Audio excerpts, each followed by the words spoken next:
Diffusion in solids के बारे में बात करते हैं जी। हमारे पास जो सॉलिड्स होते हैं उनकी डिफ्यूजन किस तरह से होती है। अब डिफ्यूजन का प्रोसेस अगर हम देखना चाहें तो हम किस तरह से इसको जनरली ऑब्जर्व कर सकते हैं कि अगर हम रूम के एक कॉर्नर में क्या करते हैं जी, स्प्रे करते हैं किसी भी परफ्यूम का, तो थोड़ी देर बाद क्या होती है, दूसरे कॉर्नर पे हमें जो है उसकी स्मेल आना शुरू हो जाती है। तो इसको हम क्या कहते हैं, डिफ्यूजन का प्रोसेस। ठीक है, अब होता क्या है कि बेसिकली हमारे पास हाई कॉन्सेंट्रेशन से लोअर कॉन्सेंट्रेशन की तरफ किसी भी चीज का मूव करना। ठीक है, यहाँ पर हम लिखते हैं हाई कॉन्सेंट्रेशन। ठीक है, जिस तरह हमारे पास अब ये जो है सॉलिड भी हो सकती है, यहाँ पर मैं लिखती हूँ कॉन्सेंट्रेशन।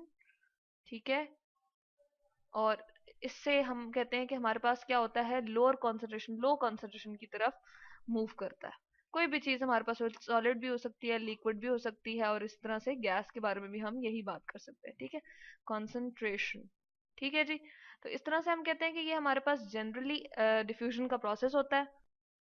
यहाँ पर हम कहते हैं कि अगर हमारे पास एक तरफ ज्यादा मॉलिक्यूल है, जैसे ये ब्लू कलर की मैं यहाँ पर दिखा रही हूँ, ठीक है, तो उसका थोड़ी देर में क्या करना, यहाँ है, अब यहाँ पर ज्यादा है ना, ठीक है, तो यहाँ से चाहे ये हमारे पास सॉलिड हो, चाहे हमारे पास ये लिक्विड हो, या फिर हमारे पास ये गैस हो, ठीक है, कुछ भी हमारे पास हो, ठीक है, तो इनका जब हमारे पास इस हाई कॉन्सेंट्रेशन से यहाँ पर मूव कर जाना, यहाँ पर यानी कि कोई भी हमारे पास मॉलिक्यूल इस तरह का नहीं है, तो एक दो मॉलिक्यूल हमारे पास क्या कर गए, कुछ देर बाद ट्रेवल करके यहाँ पर आ गए। ठीक है, तो इसको हम कहते हैं डिफ्यूजन का प्रोसेस। अब हम सॉलिड्स में चूंकि बात करें कि सॉलिड्स में हमारे पास क्या होता है, कि इस तरह से हम ले लेते हैं कि हमारे पास जो लिक्विड होता है, लिक्विड के अंदर भी हम सॉलिड चीज को डाल सकते हैं। जैसे एग्जांपल के तौर पे हम क्या ले लेते हैं जी, हम यहाँ पर एक डायग्राम ले लेते हैं।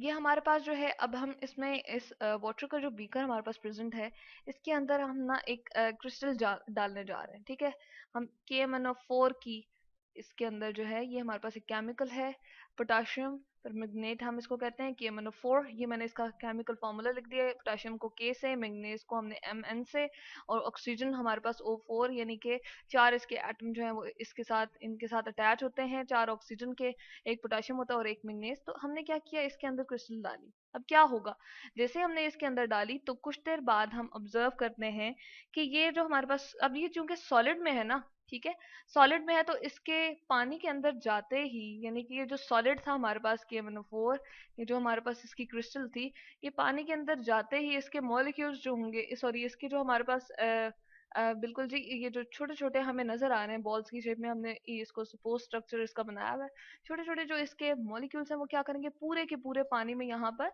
क्या करेंगे, फैल जाएंगे। ठीक है, तो अब हम देख रहे हैं कि यहाँ पर हमारे पास कुछ देर बाद क्या होता है, सारा का सारा वो जो वाटर था उसके अंदर ये सारे के सारे मॉलिक्यूल्स जो इन्वेड कर जाते हैं, सारे के सारे ऊपर तक पहुंच जाते हैं, और कुछ देर बाद जब हम देखते हैं तो इस बीकर का हमें जो है सारा का सारा जो कलरलेस हमें ये नजर आ रहा था, इसका हमें इस तरह से नजर आएगा कि ये सारा जो है वो हमारे पास बिल्कुल इस कलर का हो जाएगा, जिस कलर का हमने बीच में सॉलिड डाला है। तो अब ये हमारे पास क्या है जी, ये हमारे पास बिल्कुल हम कहते हैं कि हमारे पास एग्जांपल है कि सॉलिड की डिफ्यूजन हो रही है। ठीक है, सॉलिड डिफ्यूज कर रहा है, यानी कि अपनी हायर कॉन्सेंट्रेशन से लोअर कॉन्सेंट्रेशन की तरफ मूव कर रहा है। ठीक है, और फाइनली हम कहते हैं कि यहाँ पर हमारे पास जो ये सारा बीकर है, इसका कलर बिल्कुल इस क्रिस्टल की तरह हो जाता है जो कि हमने बीच में डाली। अगर मैं यहाँ पर शो करूँ, इसको हम इस तरह से शो कर देते हैं जी।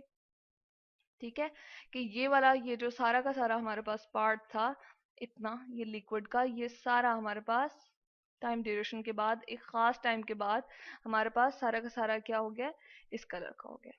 ठीक है, तो ये हमने देखा कि हमारे पास जो है एग्जांपल आगे कि हम सॉलिड की डिफ्यूजन कर रहे हैं, और सॉलिड जो है अपनी हायर कॉन्सेंट्रेशन से लोअर कॉन्सेंट्रेशन की तरफ मूव कर जाता है। इसके अलावा हम एग्जांपल ले लेते हैं कि अगर दो सॉलिड्स हमारे पास अवेलेबल हो ना, ठीक है, जैसे हम दो मेटल्स को ले लेते हैं, इनके हमने ये एटम्स, ये जो गोल गोल हमें नजर आ रहे हैं एटम्स कंसिडर किए हुए हैं। ठीक है, तो हमारे पास ये जो कॉपर है मेटल, एक तरफ Cu से हमने रिप्रेजेंट किया हुआ है, और दूसरी तरफ हमारे पास जो है वो क्या है जी, निकल है, इसके एटम्स बहुत सारे मौजूद है। ठीक है, इन दोनों को हमने क्या किया है, इस तरह से जोड़ के रखा है। अब ये सॉलिड है और ये भी सॉलिड है, दोनों सॉलिड है, एक कॉपर मेटल है और एक निकल मेटल है। कुछ अरसे बाद हमें क्या नजर आएगा जी, इसके जो हमारे पास कॉपर के हमें ये ऑरेंज कलर के मॉलिक्यूल्स नजर आ रहे हैं, सॉरी एटम्स नजर आ रहे हैं, क्या करेंगे, इसके अंदर जो है वो चले जाएंगे। अब हम देख रहे हैं कि ये जो प्योर हमारे पास एक कॉपर थे और एक प्योर निकल था, अब ये प्योर नहीं रहा। कुछ अरसे बाद हमने देखा तो हमारे पास निकल के कुछ एटम्स जो है वो यहाँ आ जाएंगे। इस तरह से कॉपर की ये जो कुछ ऑरेंज वाले एटम्स हम देख रहे हैं कि यहाँ चले गए। ठीक है, तो ये मूव इधर से अपनी हायर कॉन्सेंट्रेशन से लोअर कॉन्सेंट्रेशन की तरफ मूव करेंगे, यानी कि इसका हम कहें कि अपनी हायर कॉन्सेंट्रेशन से इस तरफ को मूव करेंगे। इसी तरह से अगर दूसरी एग्जांपल ले इन ग्रे वाले निकल वाले एटम्स की, तो ये अपनी हायर कॉन्सेंट्रेशन से इस तरफ को मूव कर गए। ठीक है, तो हम कहते हैं कि ये बेसिकली हमारे पास डिफ्यूजन ऑफ सॉलिड्स है, लेकिन ये बहुत ज्यादा स्लो प्रोसेस होता है। लिक्विड और गैस की डिफ्यूजन से ये बहुत ज्यादा स्लो प्रोसेस होता है, यानी कि लिक्विड जो हमारे पास होता है वो बहुत जल्दी डिफ्यूज करता है और गैसेस उससे भी जल्दी डिफ्यूज करती हैं, लेकिन सबसे स्लो प्रोसेस जो है वो सॉलिड की डिफ्यूजन होती है। तो हम कह सकते हैं कि ये जो हमारे पास डिफ्यूजन इन सॉलिड्स होता है, ये क्या होता है जी, बहुत स्लो प्रोसेस होता है। अब इसको हम इंक्रीज कर सकते हैं, यानी कि इस प्रोसेस को हम बढ़ा सकते हैं, यानी कि इसकी स्पीड को इंक्रीज कर सकते हैं, लेकिन किस तरह से?